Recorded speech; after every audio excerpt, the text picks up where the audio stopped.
everyone, and welcome to SUNUP. I'm Lyndall Stout. We join you today from the LeFlore County Livestock Auction for the first ever Oklahoma Quality Beef Network sale this far east in our state.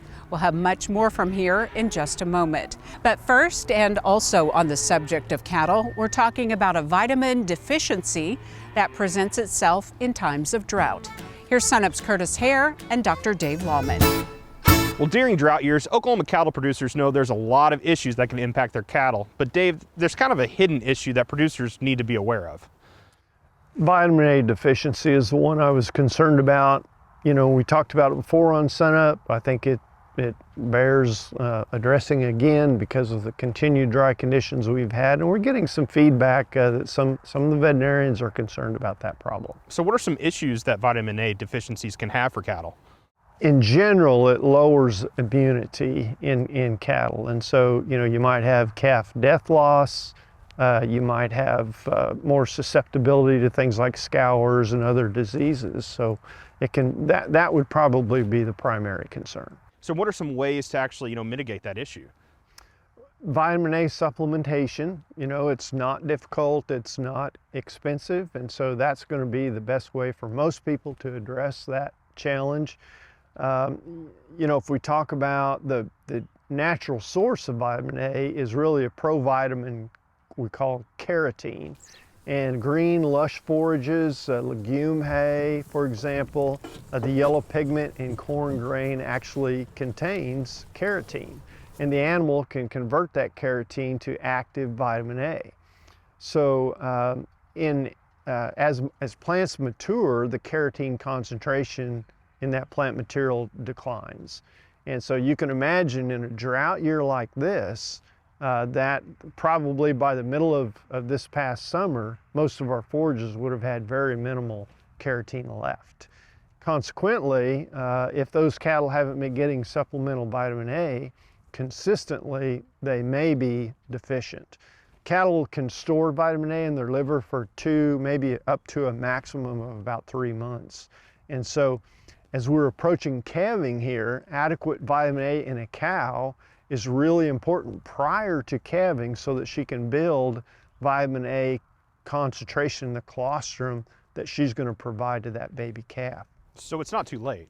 It's not too late at all, no. And in fact, for spring calving, this is a good time to be thinking about making sure that you're providing adequate vitamin A through a supplementation or supplement of some type. So when we get into that actual process of supplementing, what's some guidance that you have? So vitamin A is expressed in international units rather than grams or pounds or whatever. But a gestating cow requires around 30,000 international units per day of vitamin A. Lactating cow requires somewhere between 50 to 55,000 international units per day. And so a real quick example of how to go about determining if they're getting adequate vitamin A from a supplement. Let's say we've got a free choice mineral supplement that's supposed to be consumed at a rate of around 4 ounces per head per day, or 1/4 of a pound. And the feed tag will tell you on a commercial product, the feed tag is going to tell you how much vitamin A is in that product.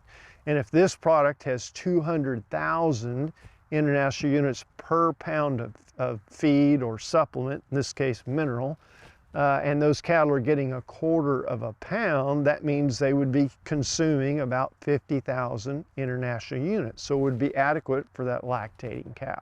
So the drought has impacted producers differently, and not everyone was in severe drought. So how do you know if you have a cow that's deficient in vitamin A? Well, you can't tell by looking. But it's not difficult to test for vitamin A, and if we recommend people contact their veterinarian and have them assist or guide them through that process. But basically, a blood serum sample can be sent to a diagnostic laboratories like ours here at Oklahoma State, and they can send it off for testing for active vitamin A. And they can also contact their local county extension office, right? Yeah, the extension educators are going to be real helpful, especially with the mineral supplementation program, determining how much mineral the cattle are getting and mineral concentrations in in different feed sources. All righty, thanks, Dave. Dr. Dave Lalman, beef cattle specialist here at Oklahoma State University. And if you'd like a link to find your local county office, go to our website, sunup.okstate.edu.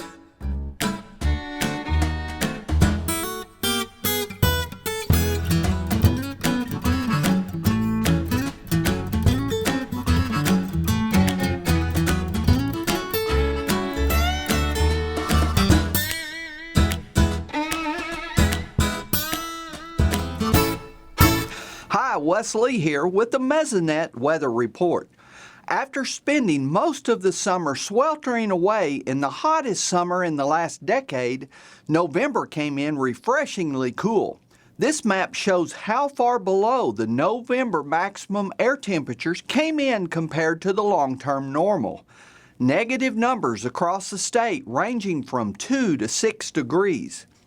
In fact, November stopped a 14-month stretch of statewide average monthly high temperatures, all coming in above the long-term average. We must go back all the way to August of last year to see the last time high temperatures averaged below normal. Since December started, temperatures have seemed to be quite variable. This long-term average chart shows we should expect highs to be around 51 degrees this time of year. To start last week, we had high temperatures reach all the way up into the low 80s in the southwest. The warmer than normal continued into Tuesday, with highs reaching the high 60s and 70s in the southern half of the state.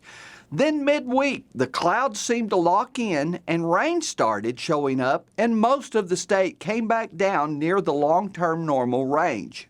Next week, the forecast map looks at least promising that the cool weather might stick around a while. Now here's Gary with a drought map showing limited improvement. Thanks, Wes, and good morning, everyone. Well, we had some lovely rainfall the last few days, but we're going to take a trip back to right before that rain fell and look at the calendar date to present period rainfall totals and all the deficits and surpluses. So let's get to that new Drought Monitor map, which is based on that rainfall, and see where we're at. Well, basically the same picture we've had for the last couple of weeks. A little bit of worsening out in the western panhandle, where they continue to miss out on any appreciable precipitation. We do have the same basic picture across the eastern parts of the state, where we have a very sharp gradient between the D0 or abnormally dry conditions to the D4 conditions, which is the 1 in 50 to 1 in 100 year event type of drought situation. Let's take a look at the rainfall totals for the year to date thus far, at least through early December 7th. So this is right before the rains of the last few days. We do see lots of good rainfall across east central down into southeast Oklahoma, a little bit over into south central Oklahoma. But once you go to the northwest, those values drop down quite rapidly. We go from close to 40 to 35 to 30 in central Oklahoma, and then we get right straight to the less than 20 inches as we go to the northwestern corner of the state. And then, of course, out in the panhandle, we have, in one case at Goodwell, we have 6.47 inches for the year thus far. The record lowest rainfall total anywhere in the state of Oklahoma in history is 6.53 inches from Rainier in 1956. Now, when we look at the deficits over that time frame, it's not a pretty picture. We do see lots of areas from 10 to 15 inches below normal down in southeastern up into north central Oklahoma. We do have one area of surplus, that's over in far east central Oklahoma, that has gotten continual repeated heavy rainfall events. They're about 5 to 8 inches above normal in that region. So for the calendar year to date, we look at those percent of normal rainfall numbers, and we see lots of areas in the yellow. That's less than 75% of normal. As we get up into the panhandle, it's less than 50% of normal, especially at Goodwell, at 38% of normal. We do have some areas closer to normal and even above normal as we go down into southeastern east central Oklahoma, a little bit over into west central and southwest Oklahoma. Been in all still, at least through the year, drier than normal conditions continuing. That's it for this time. We'll see you next time on the Mesonet Weather Report. Now back to the OQBN sale in LeFlore County, the first this far east in Oklahoma.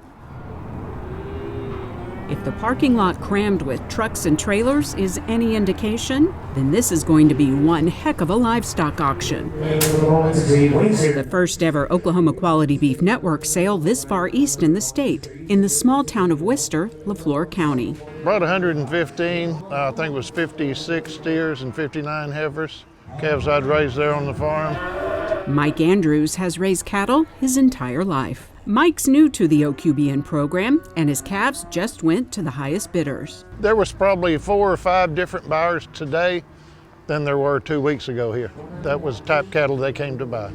He learned the ins and outs of OQBN from OSU Extension livestock expert Brian Freking. Heard about the program, and Brian had a meeting here in Worcester, and I attended that. Felt like it was a good deal and tried it, and been well pleased with it today. OQBN is a health program, and this is what OSU is part of. And so we make sure that the producers have given the vaccines when they should and that kind of thing.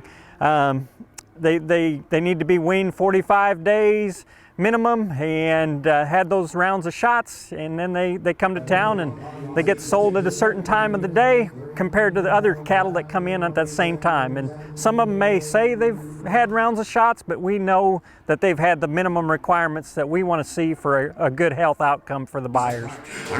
And it's working. We've had a great turnout today. We've got somewhere around 900 head that were enrolled in OQBN, and then there's somewhere around close to 4,000 total head here today. So the word got out to bring your calves to the sale today. So it's kind of like the field of dreams of if they build it, they will come, and that's what we've got today. We have had a overwhelming turnout. Ricky Crane and his family own the LeFlore County Livestock Auction. From the sale ring to the front office, 12, 13 hours. Things are hopping today. We'll work into the night tonight. This is one of a half dozen OQBN sales so far this fall. Program coordinator Paul Vining is pleased with the number, especially during the drought. It's gone well so far. Really happy, especially compared to last year. We're pretty close to the same amount of calves enrolled in the program, and I think things will continue to go well. Happy with the prices so far. They've been competitive. Had a lot of really quality cattle. Been very happy with the quality of the calves. The person most happy of all, Mike Andrews, cannot stop smiling. I could see the difference in the price when we got to the certified cattle, and that's why I raise cattle, for the money of it. I enjoy it, don't misunderstand, but that's how I make my living. So I ended up with a bigger check today than I expected, and that's always a good thing. You know, that's the end goal, is bring more value back to the home producers. OQBN is a joint project with the Oklahoma Cattlemen's Association. Veterinarians also play a big role, and the cattle are BQA certified. Learn more at oqbn.okstate.edu or from your local county OSU Extension office.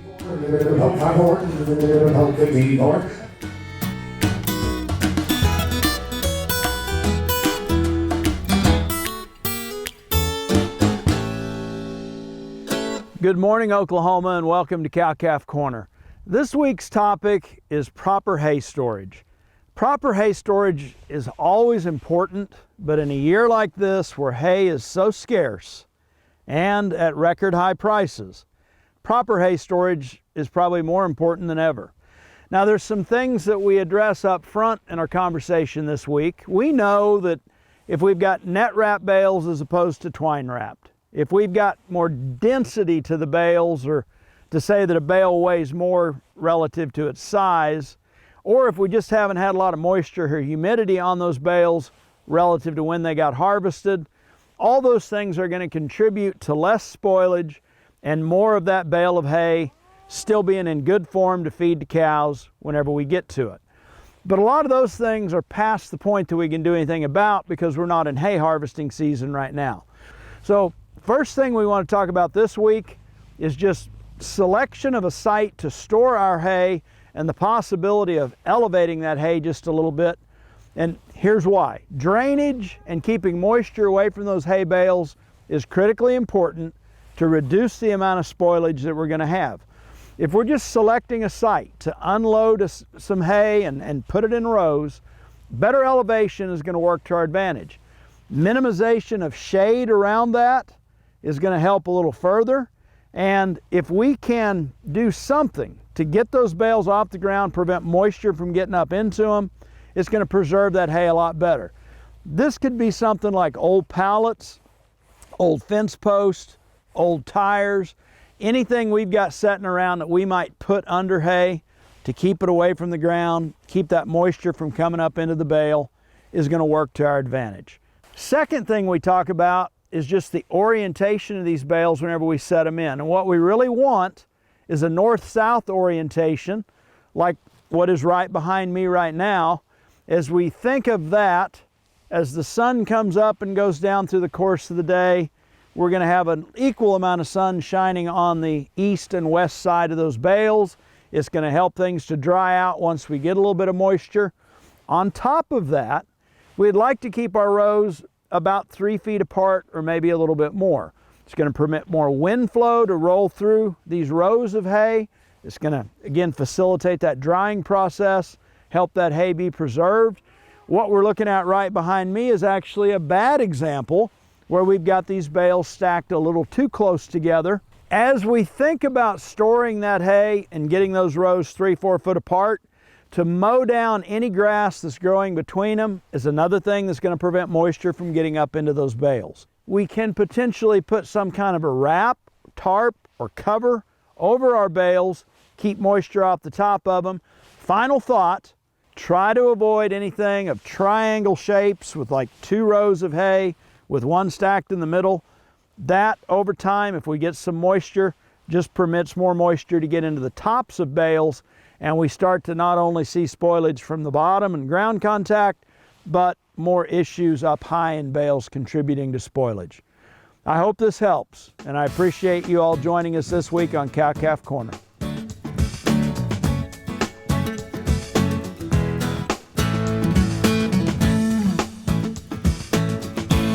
Dr. Kim Anderson is here now to talk about the markets. Kim, why don't you dive right in and tell us what happened this week?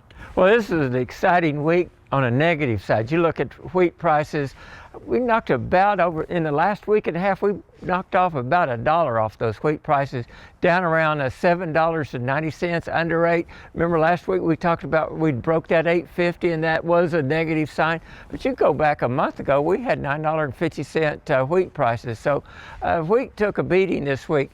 Corn, we talked about last week, they'd been moving sideways for the last several weeks, really over the last several months. Corn turned down, was down about 30 cents this week. So that's, you know, negative there. You look at soybeans, they're still watering around. We had a good uptrend there. We still got that uptrend in beans, but they've been moving sideways for the last 2 or 3 weeks. Of course, China was in here buying beans, and that always supports those bean prices. But wheat and corn is looking a little shaky right now. Let's look at some of the other things that are happening around the world that are affecting those markets. Well, we talk about between Thanksgiving and Christmas, not much going on in the market, and the U.S. markets do get kind of thin there. You'll have farmers and producers coming in selling the corn, selling the beans, selling the wheat, get a little Christmas money in there. I think we've seen some of that selling going on. You have less buyers on the market during this time period. But you look around the world, there's a lot still going on. The countries are still buying wheat and beans and corn for imports. Most of Oklahoma has sold the crops for the year. What kinds of things, as producers look ahead to 2023, do you think they should keep in mind? Well, they're looking at how are they going to use that land and equipment and capital next year. Are they going to produce wheat? Are they going to graze the wheat? Or if we get some rain to get that wheat up? But they can graze out wheat, they can sell the wheat, they can go to corn, they go to beans, they've got cotton. I think they need to look at what the market's offering for those commodities right now. Right now is a very good time to plan for that 23 marketing year. Figure out how you're going to use these scarce resources to maximize the profit, the return to your farming enterprise. So now's a good time to make those plans, but the information for that is, of course, weather is totally uncertain, but the market tells you what they're expecting for next year. In your opinion, then, how should producers sell their crops? I'm a dollar cost averaging type guy. You cannot predict prices, you cannot predict production.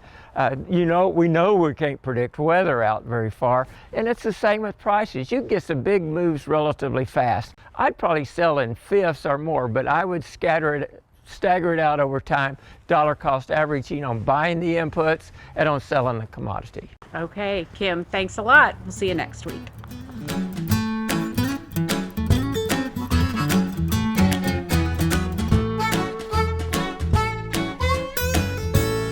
Once again, Oklahoma finds itself in the midst of a drought. This is a common occurrence in the southern Great Plains, and obviously it affects people negatively, from limited water to forage availability for livestock, but it also affects wildlife. The few ways that wildlife are impacted, one is a lot of ponds are dry or low, and they have been for quite some time. So waterfowl don't have a lot of food or loafing areas, and so a lot of them are just migrating right through and going straight to the Texas coast this year. But also things like resident birds and mammals like cottontail rabbits, white-tailed deer, bobwhite, pheasant. These species don't have a lot of cover this year. A lot of pastures were grazed heavily because there just wasn't a lot of grass growth. So pastures like this that actually still have cover are tremendously important in these drought years because a lot of areas just can't support wildlife, and there's also food resources out here.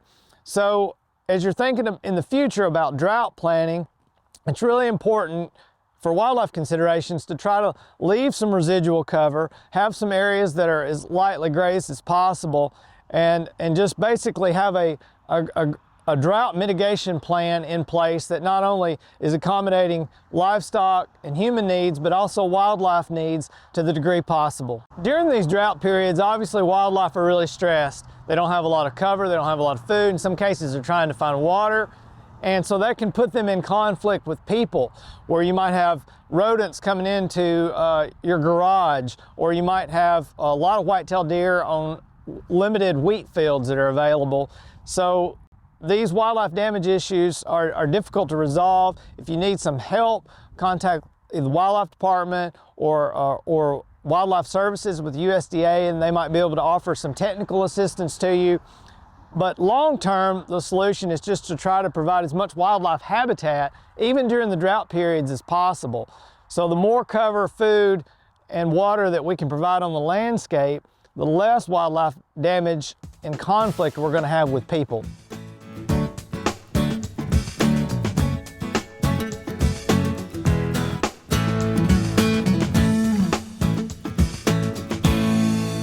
Finally, today we introduce you to a truly remarkable supporter of Oklahoma agriculture, Mrs. Elizabeth Logan, one of our OSU agriculture champions for 2022. 95-year-old Elizabeth Logan is a legend in the Oklahoma horse racing industry.